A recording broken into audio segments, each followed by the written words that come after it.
Hindu nationalist, मतलब आप बोलिए कि मैं नेशनलिस्ट हूं, मैं पेट्रियट हूं, मैं इंडियन नेशनलिस्ट हूं, ये कहने की जरूरत पड़ी है मोदी को कि मैं एक हिंदू नेशनलिस्ट हूं। देखिए, पहले आप सवाल देखिए क्या पूछा गया कि आप हिंदू नेशनलिस्ट हैं। तो उन्होंने कहा कि यदि आपका कहने का अर्थ है कि मैं हिंदू हूं और नेशनलिस्ट हूं, तो मैं हिंदू नेशनलिस्ट हूं। ठीक है, तो आप उनको, मोदी जी को पता होना चाहिए कि आप लोग दुष्ट हैं। और हम दुष्ट नहीं हैं। देखिए, उसने जो कहा था वो कहा था मैं हिंदू भी हूँ। सर, आप ये कहते कि मैं नेशनलिस्ट हूँ, मैं पेट्रियट हूँ, मैं इंडियन फर्स्ट। उसने कौन सी सचिन तेंदुलकर ने कहा मैं महाराष्ट्रियन बाद में हूँ, पहले मैं इंडियन। मैं कहते रहा हूँ कि मैं इंडियन फर्स्ट हूँ, तमिल बाद में हूँ। मैं तो जाकर तमिलनाडु में कहता हूँ। क्यों नहीं कहा ये? मोदी को जब सवाल पूछा गया कि आप हिंदू नेशनलिस्ट हैं, वो कहा गया मैं तो हिंदू हूँ और नेशनलिस्ट हूँ, इसको हिंदू नेशनलिस्ट कहेंगे, तो मैं हिंदू नेशनलिस्ट हूँ। अब उसमें इसके मतलब नहीं है कि सिर्फ हिंदू नेशनलिस्ट हो सकता है। हम लोग तो कहते हैं कि जो मुसलमान मान लेगा कि उसका पूर्वज हिंदू है, वो भी नेशनलिस्ट है।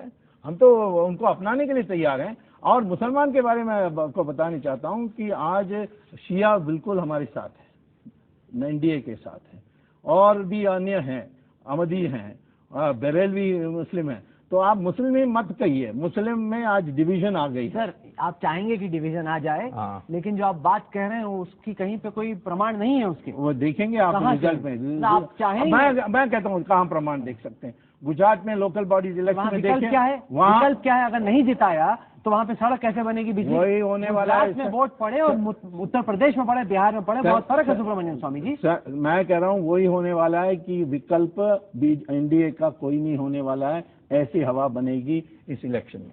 चलिए, हवा और हिंदू में जब फीलिंग आएगा कि ये हमारे लिए रक्षा कर सकते हैं, ये कांग्रेस हमें बर्बाद करेगी, ये पाकिस्तान को हवाला कर देगी, ऐसे प्रोपेगेंडा। तो आपकी स्ट्रेटजी ये है कि हिंदू वोट बैंक एक हो जाए, मुस्लिम वोट बैंक बढ़ जाए, और उसी में सुब्रमण्यम स्वामी और नरेंद्र मोदी गाड़ी में सवार होकर कौन ये अभी तय। नरेंद्र मोदी के बारे में नहीं अभी जानता हूँ कि उनके दिमाग में क्या है।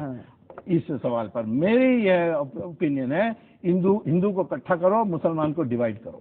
चलिए, ये राजनीति ऐसे नहीं होनी चाहिए। ऐसे नहीं होनी चाहिए, नहीं चाहिए। मैं तो किसी को धर्म के नाम पर जब राजनीति नहीं, मुसलमान देश में वो बड़ी खतरनाक बात है। शिया के साथ क्या अन्याय हो रहा है जो पाकिस्तान में इतनी होती है, जिसको आप इतने खुले तौर पे मान रहे हैं, वो रणनीति बहुत खतरनाक है इस देश के लिए। खतरनाक आपको समझना होगा। हम 80% हैं हिंदू, तो इसीलिए खतरनाक कैसे कह सकते हैं? चलिए, कम से कम मुसलमान में 14% में 7% हमारे साथ आ जाए, खतरनाक कैसे हो गया? कम से कम आपकी जो भी बात है वो पर्दे के पीछे नहीं, आप खुले कैमरे पे बोल रहे हैं। हाँ, बिल्कुल। जनता को सुब्रमण्यम स्वामी के वचन पसंद है या नहीं, देखा जाएगा। चलिए, आप तो लगता है कुश्ती के लिए इस दंगल में तैयार हो। सुब्रमण्यम स्वामी, सीधी बात के लिए वक्त निकालने के लिए आपका बहुत बहुत शुक्रिया। तो ये